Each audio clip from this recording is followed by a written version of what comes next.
we are going to talk about related rates. So this is we have two times during this year where we focus heavily on word problems. Okay, and this is one of those times. Okay, you're gonna do well with it. We've had lots of practice with it over the years, teaching it, and you're gonna be in great shape. So you know I'm a fan of the boxes. Okay, and I will say this: do you have to do the boxes on your test? No, you don't. You do whatever you want. But without a doubt, as I try to follow your work, some of you guys, your writing goes all over the place. I've had more complaints from people that are like, "Well, I had that written down somewhere," and as I look at their writing, it's like all over the place, and they have something scribbled on the side over here. They're like, "Well, it was right over there." I'm sorry, I'm not working that hard to read your stuff. Get it in order, make it look like it should. Okay. So the boxes is one way in which you could organize your work nice and easy for me. Okay. So however you want to do it, that's fine, but make sure it's organized. It shouldn't look like a hodgepodge of, you know, whatever. Okay, the area of a circle increases. We got a circle. It's becoming larger. As this circle becomes larger, the question is, and it's becoming larger at a rate of 20 square inches per minute. The question is, what is the radius increasing at? What rate is the radius increasing at? That sounds like a tough problem, don't you agree? Go get some brain food. Come on back smarter. So you got the area on a circle is increasing. Now the question is, if the area of the circle is getting bigger, okay, what else is changing about that circle? Radius is changing, circumference, diameter, surface area. Surface area is area of a two-dimensional space. So if it was three-dimensional, then we'd be talking about surface area. But area is area. You know what I mean? See what I'm saying? No, it's okay. No, no. We'll get to the surface area piece here in a little bit. Okay. All right. So there's something else that's changing that the problem addresses that we haven't talked about.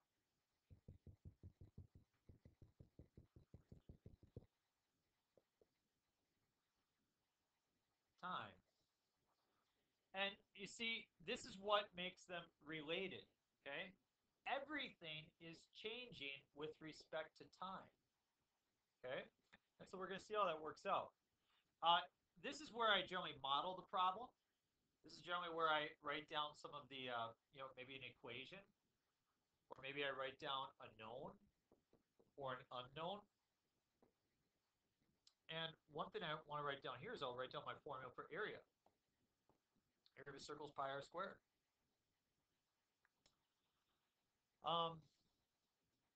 I know the derivative of the area. At what rate is the area changing? It's changing at 20. Okay. I don't know the rate at which the radius is changing. That's what I want to know. Because it says at what rate is the radius increasing. I do know the radius. It says the radius is 5. Okay.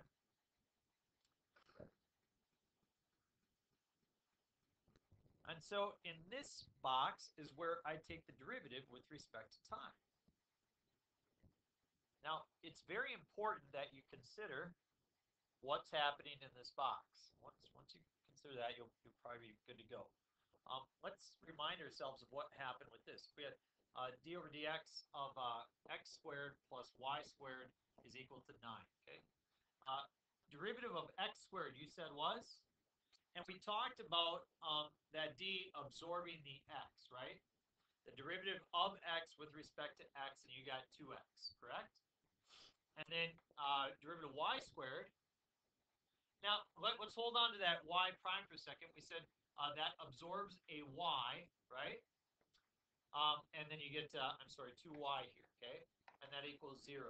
So dx over dx we just wrote as 1. We had 2x plus, and then we replaced the dy over dx with y prime, okay? So when the variable in the bottom, okay, with respect to x, matches up with a variable here, we don't have to write an x prime or y prime.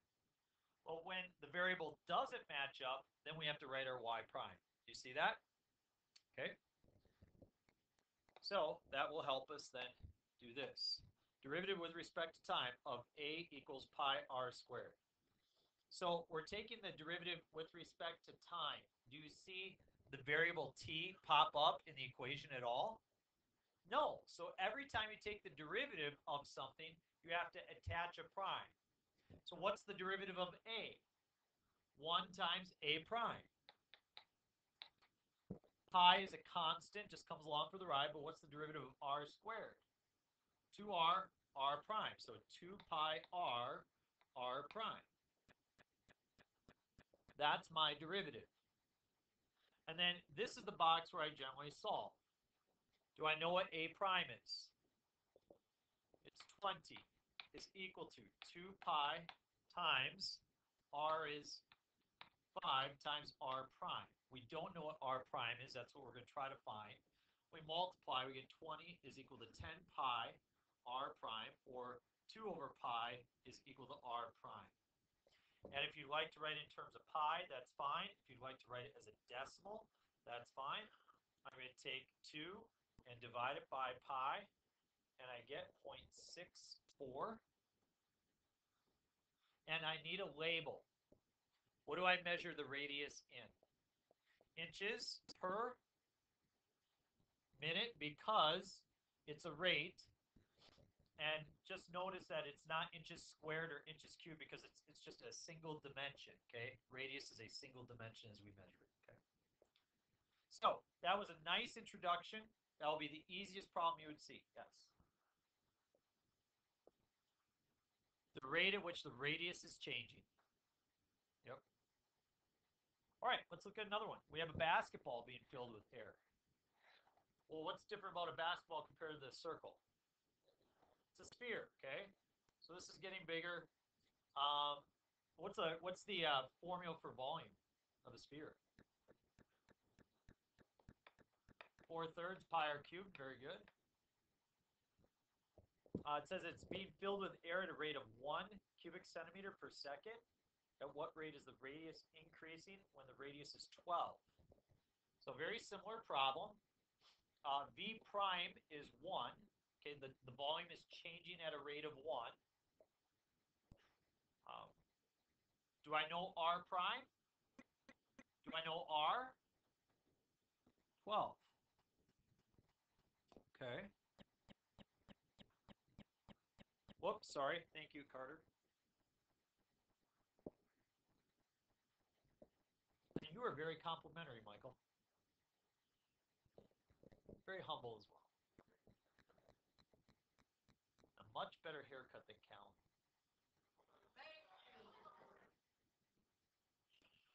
I'm just jealous. Like I say, I'm just jealous. You saw 2 cents today. Oh, you didn't. Okay, no. Okay, all right. Little self-deprecation, you know. Love Prison Mike. Love Prison Mike. We're gonna watch an episode tonight. It's so good.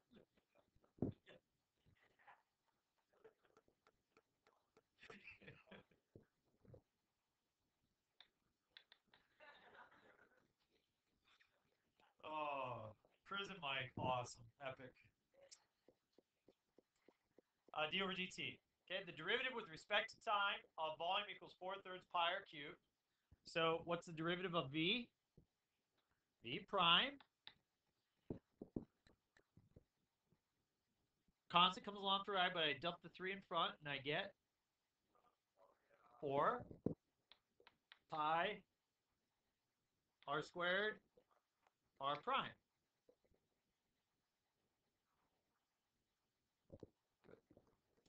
V prime is 1 equals 4 pi. Do we know what r is? Sweet. So I'm going to take 1 and divide it by all that stuff. So 1 divided by parentheses 4 pi times 12 squared. 5.52 times 10 to the negative 4th. So 2, 3.0 0.00055. Scientific notation will be fine. What's our label?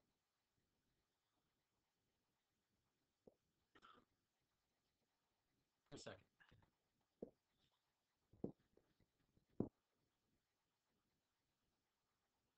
Sure, if you'd like to leave in terms of pi, that's fine as well. I write the answers multiple ways on the test so I can verify that you did it correctly. Okay.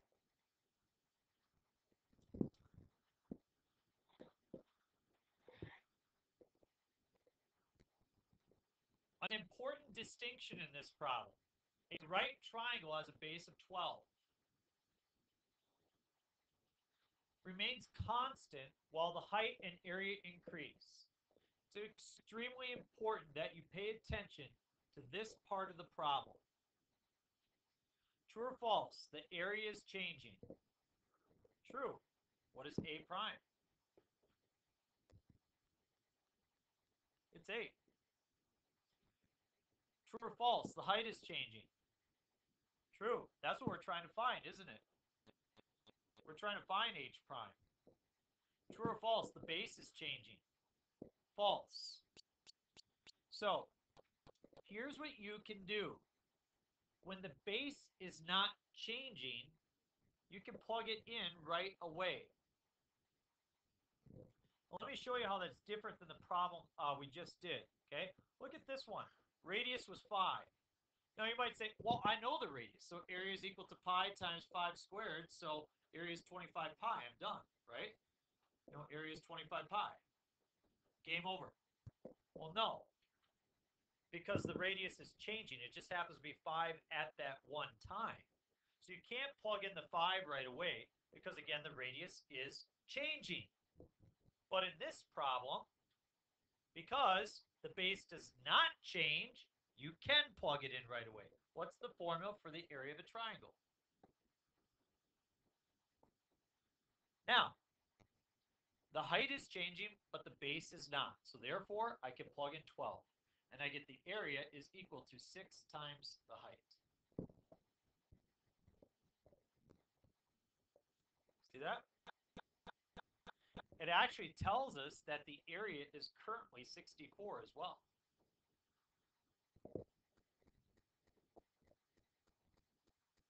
Let us take the derivative with respect to time of A is equal to 6h. What's the derivative of A? A prime. What's the derivative of 6h? 6h prime. Do we know A prime? 8. Can I solve for h prime? Divide by 6. 4/3 is equal to h prime. Or 1.33, what's my label?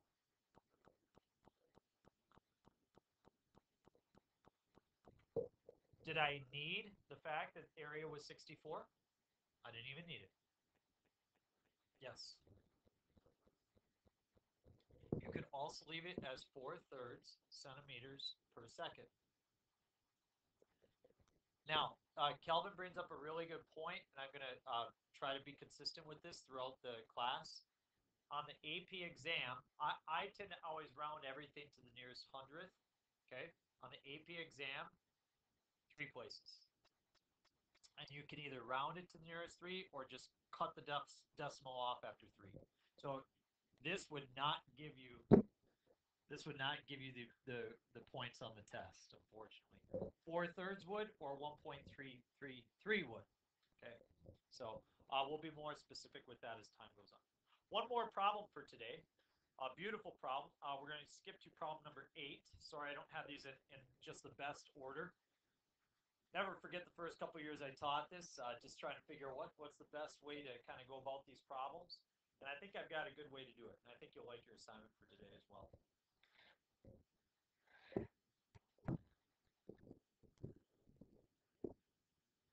Volume of a ball is increasing at a rate of 10 cubic centimeters per second.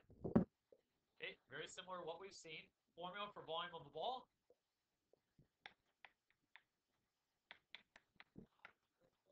Yeah, what if you didn't know? What would you do?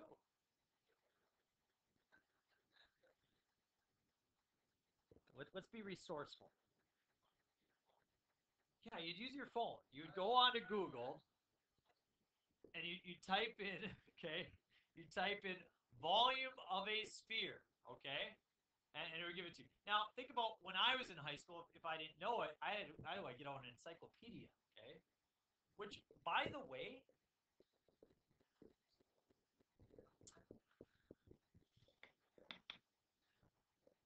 do we know the current volume?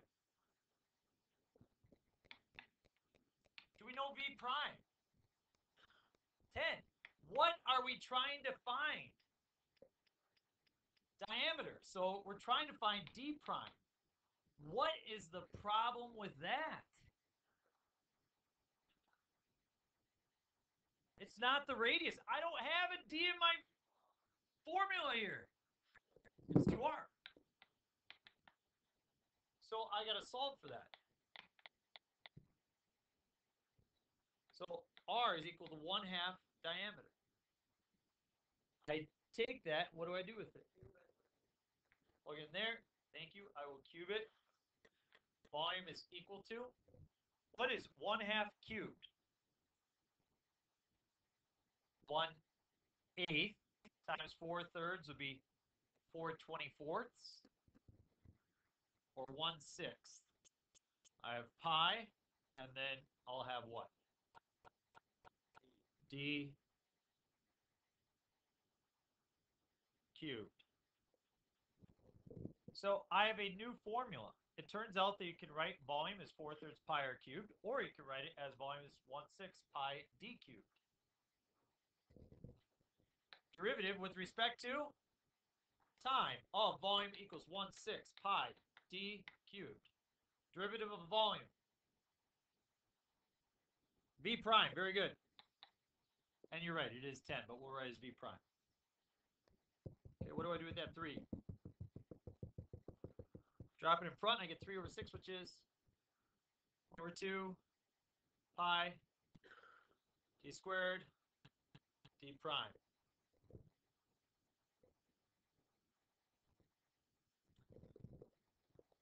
10 equals 1/2 pi d squared d prime. Shoot, I don't know what d is. What the heck?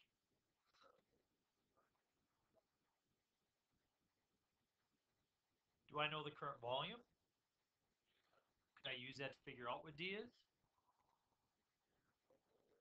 Oh, yeah. So I've got 100 is equal to 1/6 pi d cubed. How do I solve that? Or multiply by 6, so I get 600 divided by pi is equal to d cubed.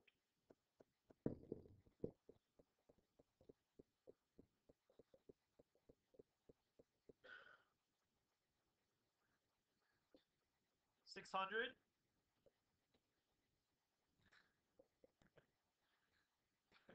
The Anchorman. All right, we're gonna raise that to the 1/3 power. 5.76.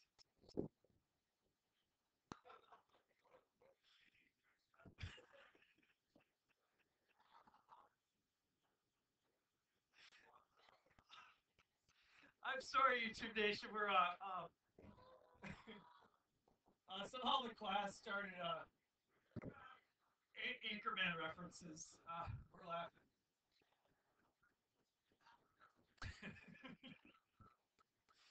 It's such a classic movie. All right. So I plug in the 5.76 squared.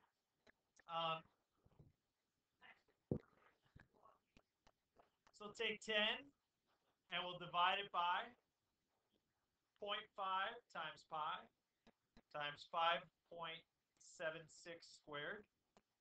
I get 0.19. So d prime, the rate at which the diameter is changing, is 0.19 what? Very good. So what was tricky about that example is we had to substitute something in, right? Okay, flip to your very last